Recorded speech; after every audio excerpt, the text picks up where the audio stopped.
This is the Decoding Obesity podcast, where we simplify, demystify, and decode obesity, helping you lose weight and feel great. So gear up for a fascinating journey through this ever-evolving field, and let's see what we find.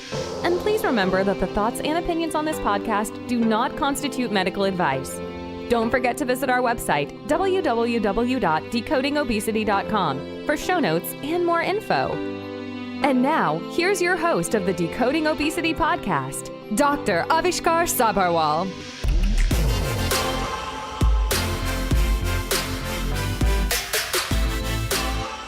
Hi friend, welcome to this episode of Decoding Obesity. We discussed some aspects of management of obesity recently. Continuing with that discussion, I wanted to take a deep dive into bariatric surgery in the younger population. To discuss this, I have with me Dr. Jennifer Paisley and Dr. Allen Browne. Dr. Jennifer Paisley is both certified in internal medicine and pediatrics and is specializing in obesity at Unity Point Health in Grinnell, Iowa. She is the current pediatric medical advisor of the Adolescent Bariatric Surgery Program. In this role, she works with children and their families on comprehensive obesity treatment as well as preparation of pediatric patients for bariatric surgery. She is a current member of the Obesity Medicine Association's Pediatric Committee, where she helped develop the most recent edition of the pediatric obesity algorithm.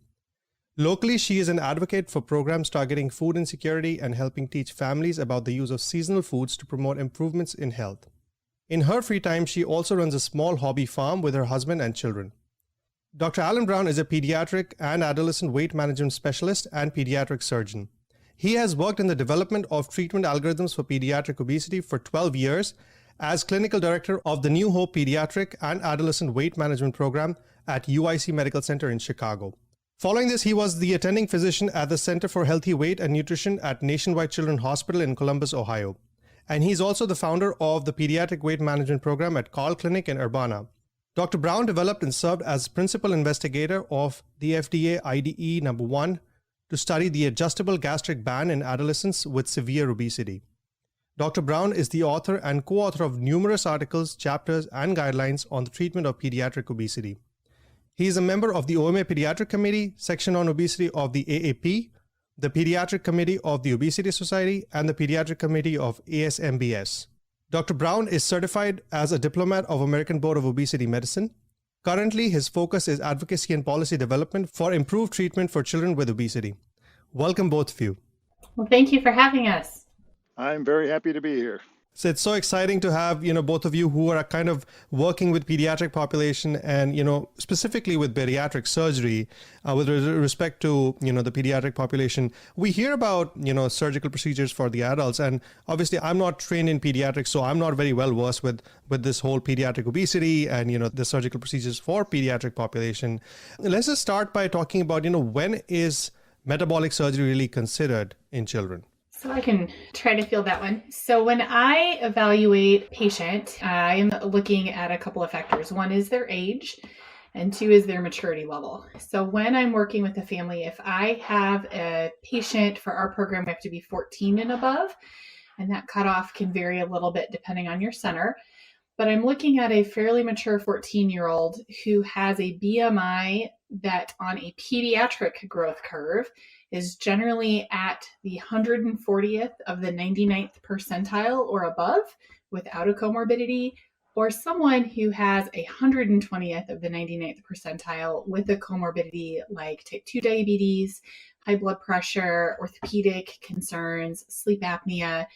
As medically, those are the populations that we would see kind of the most benefit in from thinking about use of metabolic and bariatric surgery to help them with their disease. Dr. Browne, have there been any studies on, any procedures done in a younger population than 14 years of age? Yes, and Jenny and I have talked a little bit. She knows me a little bit. And as a pediatric surgeon, I've never asked a patient how old they are. I don't. I ask, in my mind, what I do is I look at them and say, can I help you with a surgical procedure? Now, my background currently in obesity medicine as a pediatric obesity medicine doctor is I've kind of had to open my eyes up and come to realize that metabolic and bariatric surgery is really one of our tools as we try to help children. And it's been a bit of a battle for me personally, because when I started in this, I got to know The kids, they were all adolescents because I was doing a study for the NIH or for FDA looking at adolescents. But I got to know the kids and I realized that these were just regular old kids and they were afflicted by a pretty bad disease.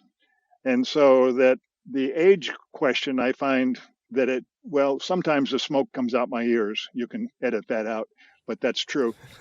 Because the age question is, to me, is really a symptom of the old bias and stigma that used to exist for kids, that they could get over it if their mother would only treat them right and they do the right things, And I think this group all knows that that's really not true, that it is a derangement of their energy regulatory system. So, but you still have to look carefully at which tool you're going to use. Now, the best data that we have right now comes from Saudi Arabia, interestingly enough, but now the Middle Eastern population is way worse affected by the disease of obesity than we are, interestingly enough. But anyway, so there's a pediatric surgeon over there whom I know who has published a number of papers, and he's looked at some of the questions associated with age.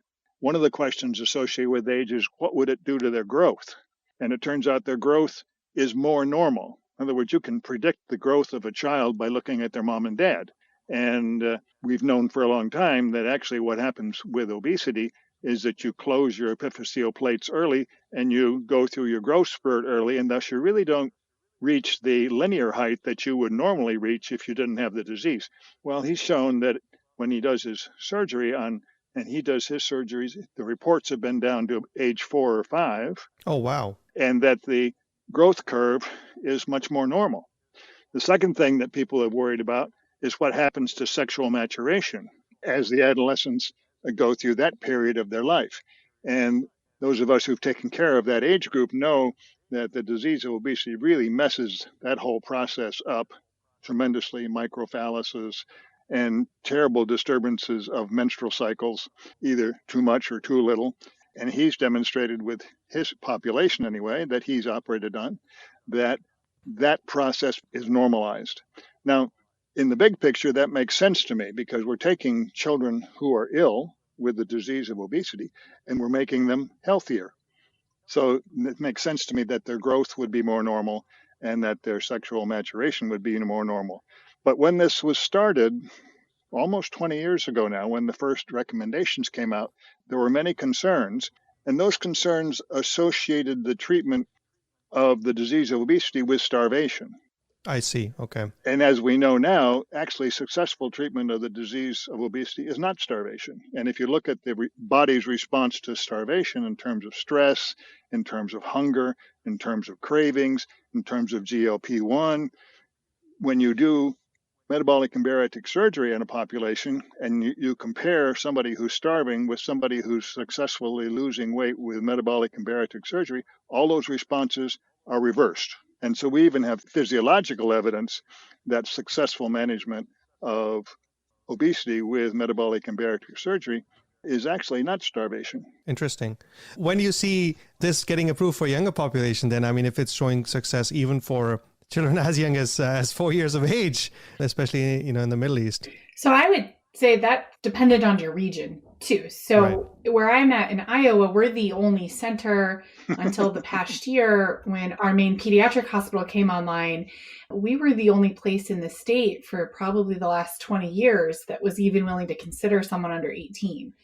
So really, I think your age cutoff is going to depend on the center in your region if you are seeking out pediatric or adolescent bariatric surgery.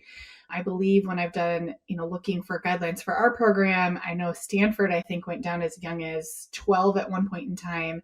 I know Boston Children's probably has a different cutoff. Texas might have a different cutoff. Cincinnati may have a different cutoff. And so it's really going to depend on what the group in that region is willing to consider. But I'd agree with Alan. I don't know that there's ever going to be a strict cannot do it here.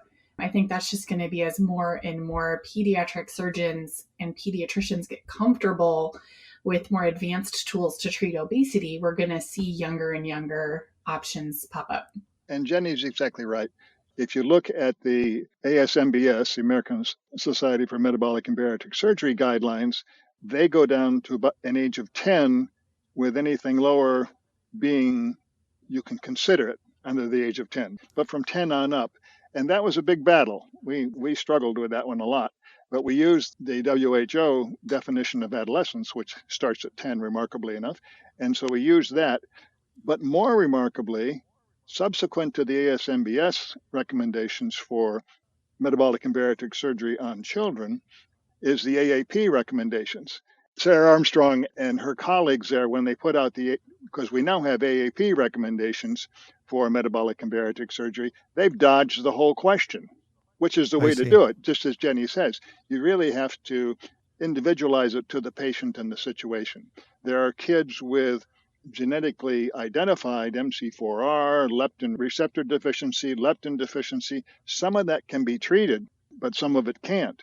And so rather than let the child get sicker and sicker and sicker, you have to make a decision, what can we do here? We also are looking very closely, and people like Aaron Kelly at the University of Minnesota and Claudia Fox, his partner there, looking at pharmacotherapy, because how is the pharmacotherapy going to affect our algorithms as we look at the different tools that are available?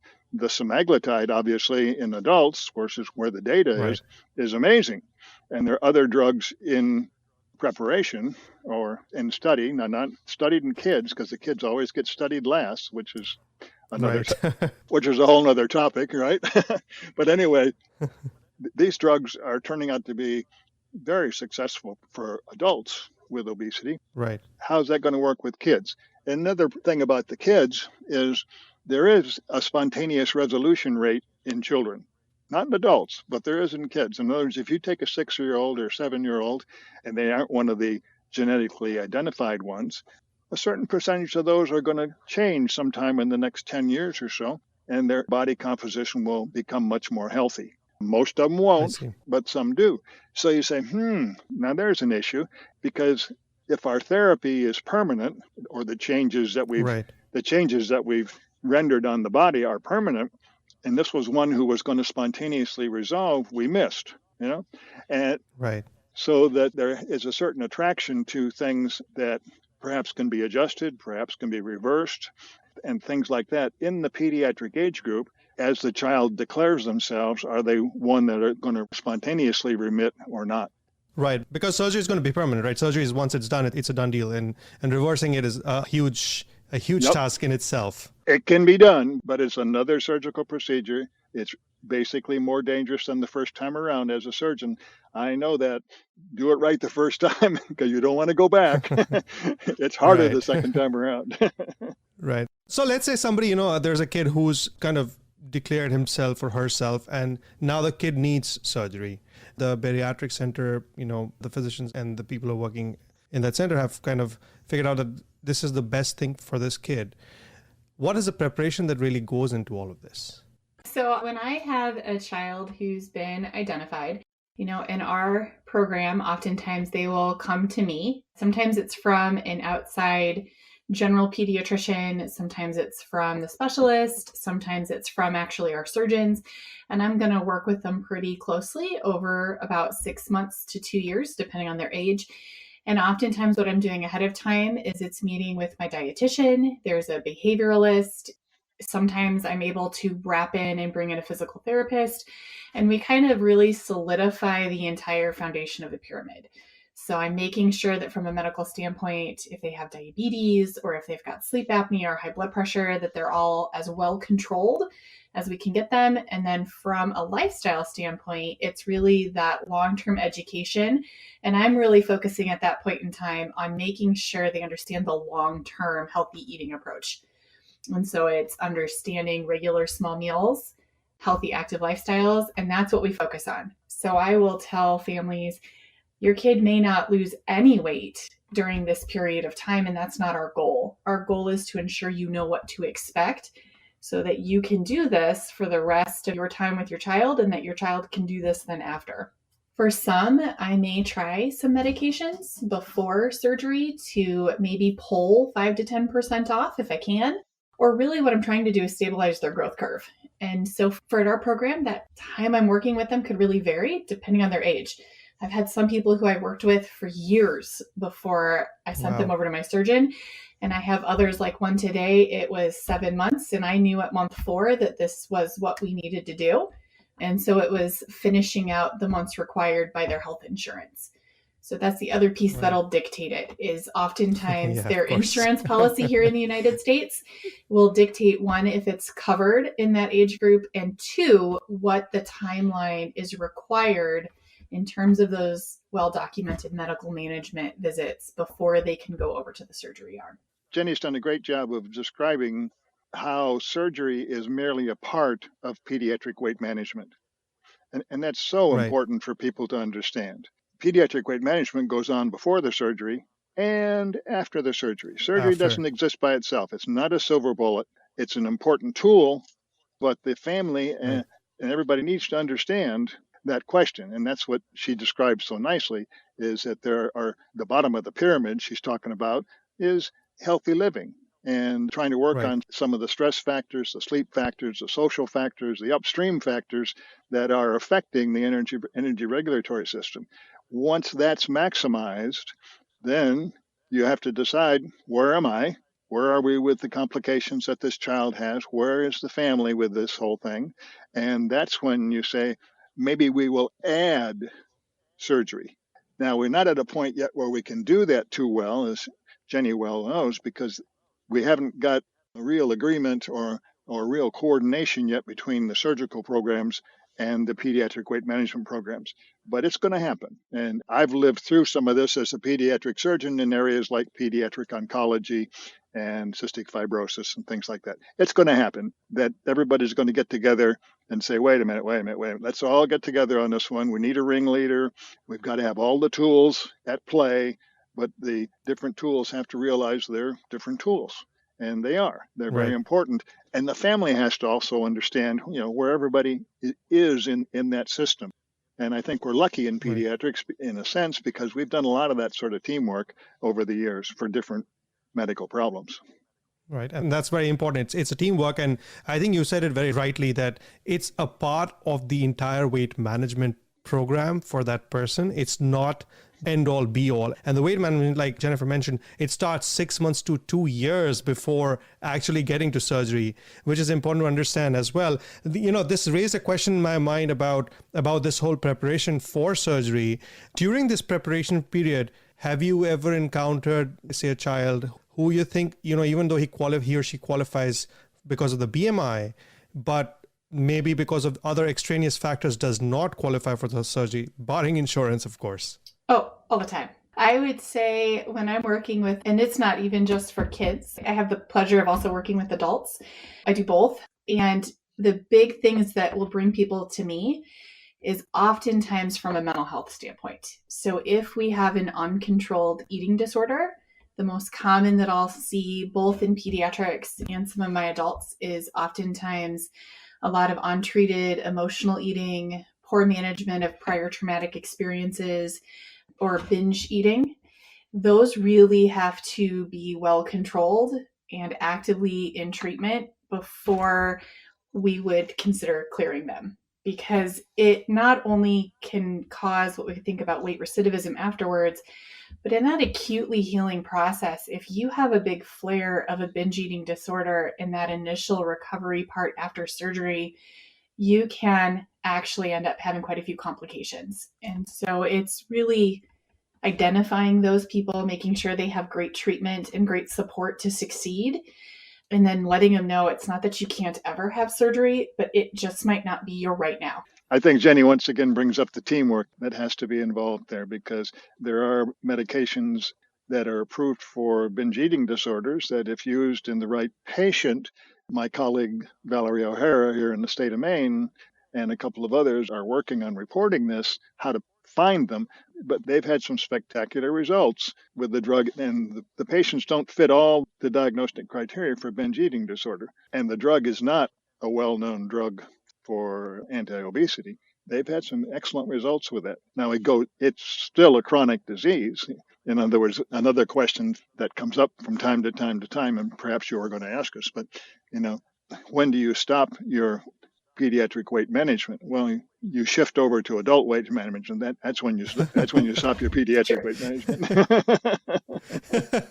you go see Jenny and have a scar.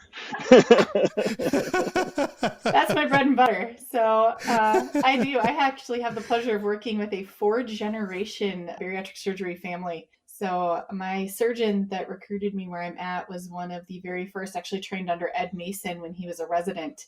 And because our center is so old, I have people where I have seen great grandma, mom, and the child all in kind of almost 1 week's time span. And they have all, with the exception of the child, have had a Roux-en-Y gastric bypass. Oh, wow. In terms of the procedures, what procedures are approved for pediatric obesity? Well, you bring up another good question. Approved for? Who approves? Now, if you talk about medications, of course, we're under the gun of the FDA.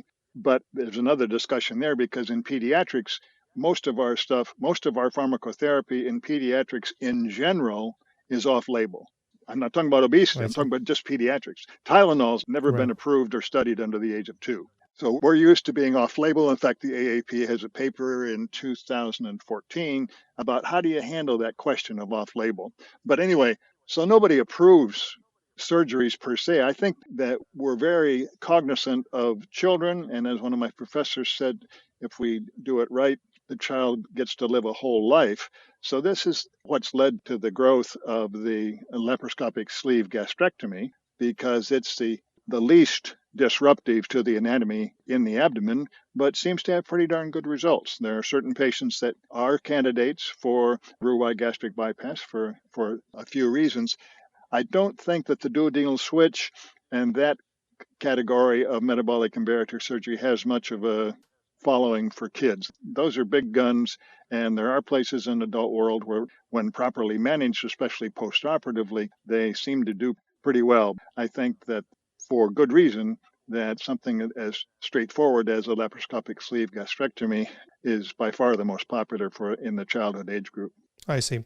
And, we talked about surgery pre-care. What about post-care? So somebody has a child has the sleeve gastrectomy. What's the post-care that's required? Of course, I'm not talking about the acute in-hospital care. This is for you, Jennifer. What about, the change in their diet, how frequently do you need to monitor them, and what all do you need to monitor for? That's a great question. So, it's going to be fairly similar to kind of what we do in adults. And so there are set kind of post-operative surgical visits and, of course, staged dietary plans as you refeed kind of a surgical gut that has been altered. And so in our program, they're going to generally be seen initially by my surgeons for the first 3 months before they come back to me. And that is the time where they're going to manage that acute surgical procedure while they advance their diet and kind of get them permission towards adding in more solid foods again. I still see them at least once every quarter. And then I have some that I see every 6 months to every year. And that's largely going to be based on if I re-layered on pharmacotherapy. So again, we go back to kind of our emotional eaters and our binge eaters. Well, that medicine helped them treat it. That medicine probably needs to come back because that surgical tool is not going to help that medical part. And so depending on that role, I'm still going to see them every quarter. We're going to do vitamin panels. So depending on the procedure, we're going to need to ensure compliance with our nutritional recommendations for multivitamins, iron, vitamin D, B12. And then the other important part when you have to think about adolescent populations, of course, teenage girls. So we're going to talk about things like birth control, pregnancy prevention, and those other kind of nuances that can really be drastically altered in that initial time frame. And so the long term isn't too terribly different from that preterm because it's very similar. It's reinforcing the foundation. But what's really cool is then if they had type 2 diabetes or high blood pressure or sleep apnea, it's actually pulling off medications and deprescribing potentially things they don't need anymore. And that is probably the most rewarding part that you get to see as you're watching these kids kind of grow up and not need some of these other things anymore. Yeah, I think you're echoing the sentiment of a lot of the obesity specialists out there. Prescribing medications for other chronic diseases is probably the most rewarding experience, not just for the prescribers, but also for the patients, because they're coming off of a bunch of medications as they're getting treated. Yeah, and then you got to remember being a teenager and really even going through your 20s, that's like a super stressful time, no matter what your chronic disease background looks like. And so, especially in my experience when working with adolescents and young adults, you're also guiding them through big stressing lifestyle changes and really ensuring that they have great reinforcement of healthy coping skills and to be the most successful they can with whatever tools they're using to help control their disease. You know, Jennifer, when somebody has bariatric surgery, say sleeve gastrectomy, a lot of times they'll initially start with small, frequent meals, right? How do you help them kind of tackle that with their school schedule? Because in the school, it's going to be tricky to kind of have those small, frequent meals throughout the day. So how do you manage that? I write a lot of letters to the school to basically force the school to let them follow a schedule. It's just like adults who work 12s. You know, most of us who are in healthcare can certainly remember what it's like to be a resident or to be a nurse on the floor. You know, you're lucky if you get your 10 minutes to even go to the bathroom, let alone drink water. And so just like I've written letters for adults, I'm going to write a lot of letters for kids and basically allow them to eat on study halls, give them protected time in a nurse's office, reinforce with their coaches if they're in sports the importance of letting them kind of have a meal before practice or, you know, letting them eat right after. And so it sometimes just involves a lot of letters. Around here, most of my patients are still allowed to carry a water bottle throughout the day since you still have to keep liquids separated from your meals. Sure. But I have occasionally had to write for the ability for them to have a protein shake instead of water during the day so they could get it in. And so it's just writing a lot of letters so that the school district, it's like an IEP. You've got to have it in writing, and it's just like any other chronic medical condition. This is what they need to be successful in private school. Got it. Eviskar, we have other chronic issues in pediatrics that we take care of kids for. I hope I'm not saying that to insult you. I'm just saying we're experienced with chronic management with special kids, and we've figured out ways to have them go to school. I've had kids go to school on That's a good point. on total parenteral nutrition, you know, and such. But I also, in my pediatric surgery career, did a number of anti-reflux procedures, and the post-operative care of an anti-reflux patient is actually a little more complicated than with a laparoscopic sleeve gastrectomy. And the dietary changes that they go through and those sorts of things. So we've been through a number of those processes before, and we have to learn how to work the pre and post-operative, as you've been covering, issues of the metabolic and bariatric surgery with the pediatric weight management. And very important that they are closely coordinated. And a wonderful group, the adolescents. I love adolescents and the young adults, but I had a nurse practitioner who worked with me for a number of years, and she had the disease herself, interestingly enough, but she also wrote a very moving and important paper on how do you work with the adolescents with the fact that they have the disease. And of course, this is a question that diabetologists, cystic fibrosis, others have had to work with too, because children are children, and having a chronic disease is not what children are designed for. Right. That's true. That is true. And I think it's also important, like I keep hammering the point on my podcast, that it is a chronic disease, which is important to understand as well. It's not necessarily one person's fault that they have this. So we need to help them and kind of create a system around them so that they can be successful as individuals. Oh, very much so. And we of course, have to talk to the family and the child about the disease of obesity, about the fact that it's not their fault. They're not doing it to themselves. But in 2022, this is really cool because now, compared to when I started in this 15, 20 years ago, we have so many more tools and there's so much, we understand them so much better. And it's a really exciting time to help the kids, I think, and their families. Right. Absolutely. Absolutely. Dr. Browne, what are some of the side effects or potential side effects of, bariatric surgery for children? Because especially, once it's done, we talked about it, it's done, it's a done deal. Reversal is a whole huge complex issue. So what are some of the things that can have like long-term detrimental effects on the pediatric population?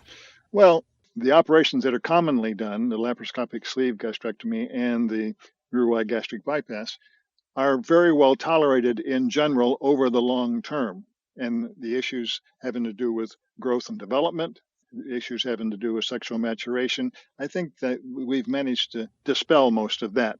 There are issues, especially with the Roux-en-Y gastric bypass, with vitamins and minerals that have to be monitored, and that's part of sticking with your weight management program. Right. Also, these people, when you do a laparoscopic procedure, I'm old enough to have done surgery before laparoscopy. So I know before we used to leave a big sign on their abdomen, I was here. When you do a laparoscopic procedure, there's a couple of little marks, 4 or 5 little marks that somebody in a casual physical exam might go right by. So Right. It's extremely important that the fact that they had the metabolic and bariatric surgery be part of their medical and surgical history, because the long-term complications of bowel obstruction, ulcers, and things like that, they do exist. So that patient is a special patient because of their medical and surgical history, which needs to accurately follow them the rest of their life. Right. And I think that's important to kind of, make sure that that's a part of their history, that they had, this surgical procedure. Because at least, in the adult population, we do see patients who come in with complications, even though the surgery may have been successful, we do see, some of the complications. The challenge becomes that, when you have a surgery in a pediatric population, they are probably going to live longer. So, they're going to suffer from the complications for longer. And I think that's a more challenging situation. And hence this question that I asked, because every time a procedure is done, we always have to weigh the risks and the benefits. Exactly. And when I do a laparoscopic procedure, some of the procedures that I do in newborns or younger kids, 6 months or a year later, there is no scar because Right. they heal up so beautifully. There's no scar. Right. And so yet I was in there and I moved their anatomy around. I created scar tissue. And in the case of Right. the Roux-en-Y gastric bypass, the risk of internal hernia type things, those things are very real, and they're real for the rest of their lives. And that's why Right. increasingly we have to have accurate ways to have effective ways to have an accurate medical and surgical history follow people nowadays. Right. And that's important. Jennifer, so what are some of the non-weight loss kind of things that you see post-surgery in your patients? So there's quite a bit. So I think probably the biggest part for me is actually the mental health improvement a lot of those kids will have. It is significant changes in depression, self-esteem, kind of confidence, and even doing things. I had one child who I had worked with for about 4 years before she was finally ready for her sleeve gastrectomy, and we had done kind of almost every medication under the sun, and she just really, really struggled. I sent her to a surgical procedure, and her biggest goal was to lose enough weight so she could go on the rides at an amusement park for her 18th birthday, which was the one thing she had always wanted to do, was ride the roller coasters. And to watch her then light up after she came back and said, Dr. Paisley, I got to go to the amusement park, and for the first time in my life got to sit on the roller coaster rides without being told I was too heavy. And it was awesome. And you just see them light up and do those things. So the mental health is probably the biggest part that I would say I see. And of course, then there's the other physical parts of not needing a CPAP machine anymore and really being able to exercise. I've got one little girl who is probably going to have surgery in the next couple of years. She's only 10 right now, but she has Blount's disease. And so being able to jump and run without worrying about, her growth plates in her knees, I'm hopeful that she gets to experience that because she hasn't really been able to for the last year and a half. So, wow. Yeah. And add to that the reversal of diabetes and hypertension, right? Oh, well, those are great too. But watching them light up. In the patients I bumped into, there's a fellow named John Dixon, whom you may or may not have heard of. He's an Australian and did a lot of advising to me and a lot of other people when I was early in my career using the adjustable gastric band and things. But one of the things that John said was make your clinic a haven where they can go,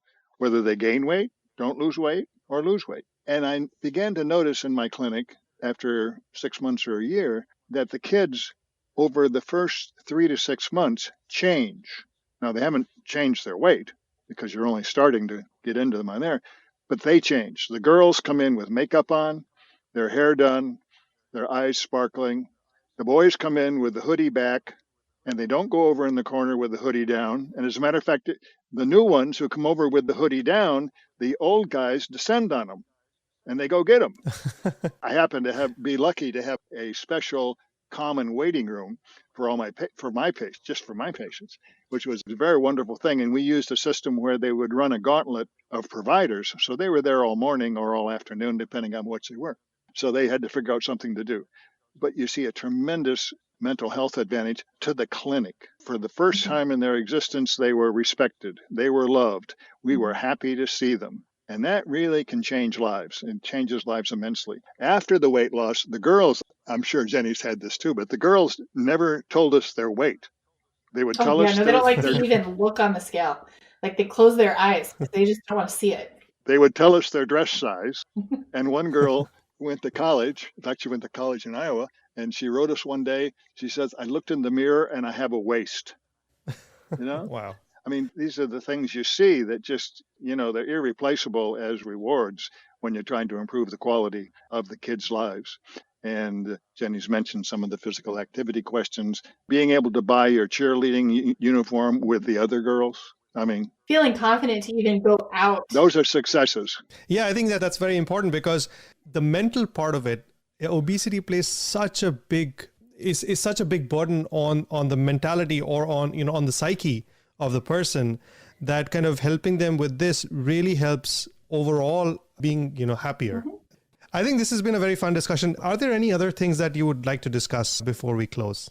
I think from my standpoint, in case if you're a parent listening or if you're a general person interested in weight management from a physician perspective, it's really being open to helping families not feel like it's their fault when you're working with them. And if you're a parent, knowing that there are those of us out there that do specialize in this arena. And sometimes, while it seems really hard, you have to advocate when you're working with your provider to sometimes find us. But if you can find us, oftentimes we're more than happy to help. And we're also more than happy to help guide general practitioners, pediatricians, with regards to helping understand what it is we do and how to help work with those families. Dr. Browne, any parting thoughts? Oh, as I said, I think my parting thought is it's an exciting time. We can look the child in the eye, and I always looked them in the eye when I got to know them, and I said, I know it's not your fault. But in those days, before I went to the Blackburn obesity course, I didn't know as much as I know now. Now I know a whole bunch of reasons why it's not their fault.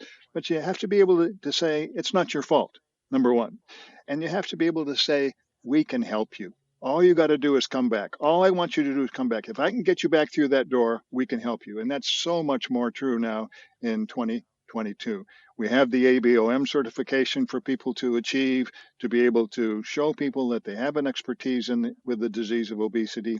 And we've got algorithms that are putting things together. We're much better now at getting everybody to play in the same sandbox and not have things so siloed. There is no one cure for everybody for the disease. Right. It has to be personalized. And sometimes, unfortunately, you do that by trial and error. Yep, that's true. Well, thank you so much, both of you, for joining me to shed some light on, this very important topic, which honestly I lacked the knowledge on, and I lacked the information because I'm not dealing with the pediatric population. But thank you so much for joining me. And thank you, everyone, for tuning into this episode, and I'll see you all next time. Thank you for giving me the opportunity to help. Thank you so much for having us today. You've been listening to the Decoding Obesity podcast. Please remember, the information in this podcast should not be used in any legal capacity whatsoever. The thoughts and opinions expressed on this podcast are solely of the host and his guests and do not constitute medical advice. Views and opinions on this show do not necessarily represent the views and opinions of any organization. And that brings us to the end of the show. Thank you so much for listening in. Don't forget to visit our website, www.decodingobesity.com, for show notes and more info. And if you've enjoyed this episode, please feel free to rate, review, and subscribe on your preferred podcast listening platform. We really appreciate that effort. Until next time.